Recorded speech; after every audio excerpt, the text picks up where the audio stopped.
Selamat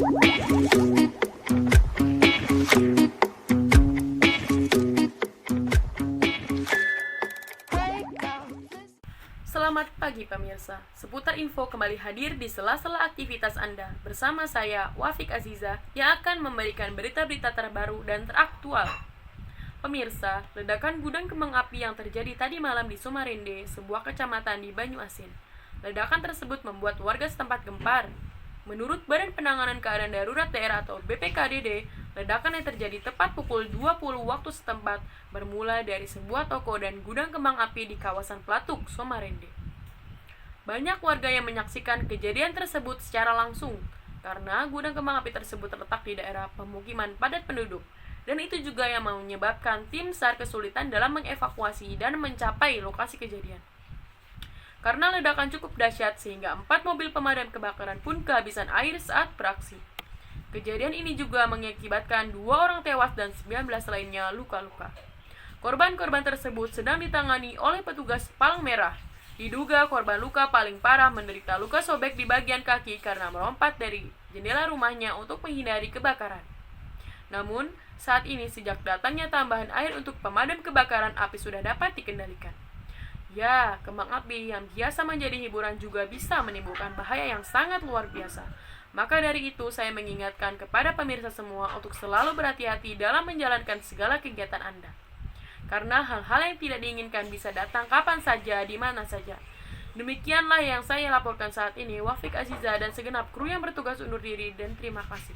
Selamat pagi dan sampai jumpa kembali.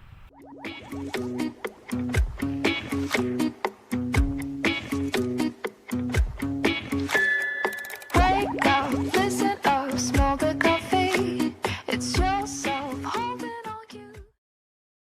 Assalamualaikum warahmatullahi wabarakatuh. Bapak, Ibu guru beserta rekan-rekan yang saya hormati, pertama-tama marilah kita panjatkan puji dan syukur kepada Allah yang Maha Esa yang telah memberikan rahmat dan hidayahnya kepada kita semua sehingga kita dapat berkumpul di tempat ini.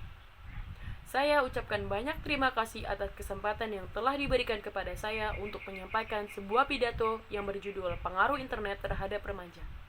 Sebelum saya memulai berpidato, saya ingin menyampaikan batasan masalah yang akan saya sampaikan di dalam pidato hari ini.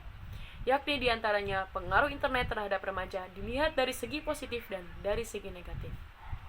Internet, kata yang tidak asing lagi di telinga setiap orang, terutama para remaja yang senantiasa bergaul dengan mewahnya dunia yang berteknologi, mewah, dan praktis.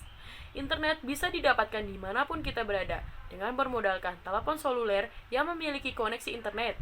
Internet dapat diakses dengan mudahnya melalui HP dimanapun kita berada. Atau jika tidak, di setiap sudut kota pasti terdapat sebuah warung yang menjual jasa internet atau yang biasa disebut dengan warnet. Dunia informasi tanpa batas, begitulah orang-orang menyebutnya. Saya sendiri tidak begitu yakin, tapi apa boleh dikata memang begitu keadaannya. Dengan adanya internet, akses atau jalan terhadap penyampaian informasi-informasi yang ada di dunia ini dapat diambil dengan mudahnya, seraya membalikan tangan atau mengejapkan mata. Banyak ilmu pengetahuan yang begitu melimpah di sana. Informasi mengenai apapun dapat kita temukan di jagat internet ini. Lalu, apa hubungannya dengan siswa? Tentu saja sangat erat hubungannya dengan siswa, karena siswa tidak luput dengan yang namanya informasi dan ilmu pengetahuan. Internet ini adalah media yang paling efektif dan mudah untuk didapatkan, dan diakses oleh siapa saja, dimanapun, kapanpun. Walaupun tak dapat dipungkiri bahwa karena adanya kebebasan ini, dapat terjadi pula penyalahgunaan fasilitas internet sebagai sarana untuk kriminalitas atau asusila. Siswa yang baru mengenal internet biasanya menggunakan fasilitas ini untuk mencari hal yang aneh-aneh, seperti melihat gambar yang tidak senonoh atau video yang aneh yang bersifat asusila. Lainnya, yang dapat mempengaruhi jiwa dan kepribadian dari siswa itu sendiri, sehingga siswa terpengaruh dan mengganggu konsentrasinya terhadap proses pembelajaran di sekolah. Namun, demikian tidak semua siswa melakukan hal yang demikian. Hanya segelintir siswa yang usil saja yang dapat melakukannya, karena kurang memiliki rasa tanggung jawab terhadap diri dan sekitarnya. Namun, pada umumnya internet digunakan oleh setiap siswa untuk mencari atau mendapatkan informasi yang berhubungan dengan materi pelajaran yang ia terima di sekolah. Hal tersebut memungkinkan siswa menjadi lebih kreatif, lebih aktif dalam mencari sumber informasi dan ilmu pengetahuan. dibandingkan dengan siswa yang hanya duduk diam di depan meja dan mendengarkan gurunya bicara. Hal ini dapat menjadi sebuah motivator terhadap siswa untuk terus berkembang dan juga dapat berfungsi sebagai penghancur generasi muda. Remaja adalah makhluk yang rentan terhadap perubahan di sekitarnya. Dia akan mengikuti hal yang paling dominan yang berada di dekatnya. Jadi, kemungkinan terjadinya perubahan yang drastis dalam masa-masa remaja akan mendorong ke arah mana remaja itu akan berjalan. Ke arah positif atau negatif tergantung dari mana dia memulai. Remaja yang kesehariannya bergaul dengan internet akan lebih tanggap terhadap perubahan informasi di sekitarnya. Karena ia terbiasa dan lebih mengetahui tentang informasi tersebut sehingga dia lebih daripada yang lainnya. Tetapi selain itu, remaja memiliki kecenderungan pada hal yang negatif justru sebaliknya. Dia akan tampak pasif karena hanya diperbudak oleh kemudahan dan kekayaan informasi dari internet tersebut. Maka dari itu, alangkah baiknya jika kita bisa dengan bijak menggunakan fasilitas ini dengan sebaik-baiknya.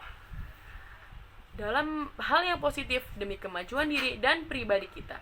Dan selaku remaja, kita semua harus dapat menguasai teknologi yang sedang berlari kencang pada era ini. Karena dengan demikian, kita pun akan ikut berlari menyongsong masa depan. Demikian pidato dari saya, kurang lebihnya mohon maaf atas perhatiannya. Saya ucapkan terima kasih. Wassalamualaikum warahmatullahi wabarakatuh.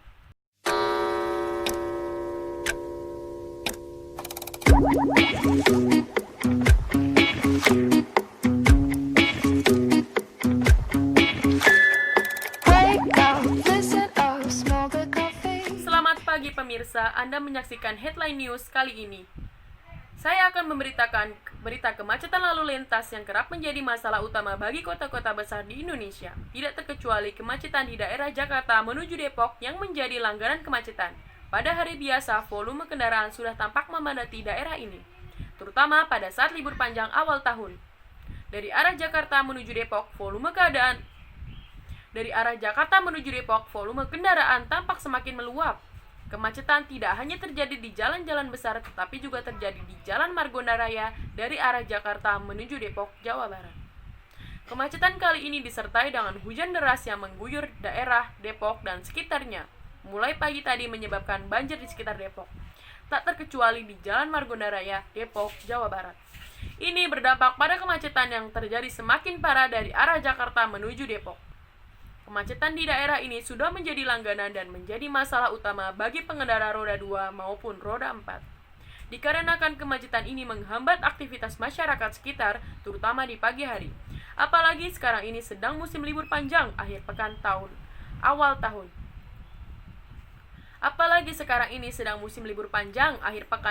tahun. Yang berdampak pada kemacetan arus lalu lintas yang semakin parah di daerah Depok ini. Pemirsa, di sini tidak hanya terjadi kemacetan, namun juga terjadi hujan deras yang mengguyur daerah ini sejak pukul 7 pagi waktu Indonesia Barat. Hujan yang mengguyur daerah ini tampak menyeluruh di daerah sekitar Depok yang menyebabkan kemacetan panjang hingga sekitar 7 km dari arah Jakarta menuju Depok. Kemacetan ini terjadi hampir sekitar 2 jam.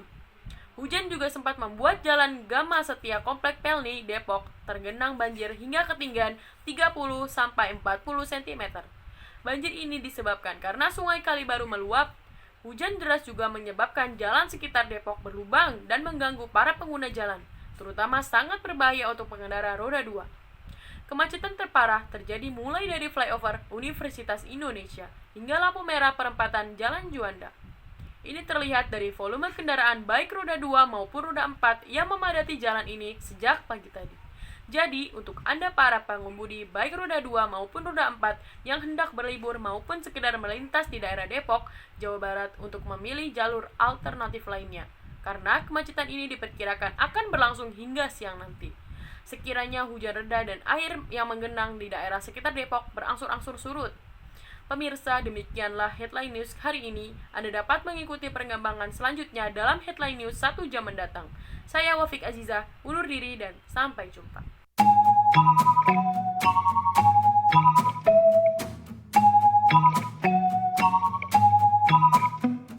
Close your eyes, hear my heart.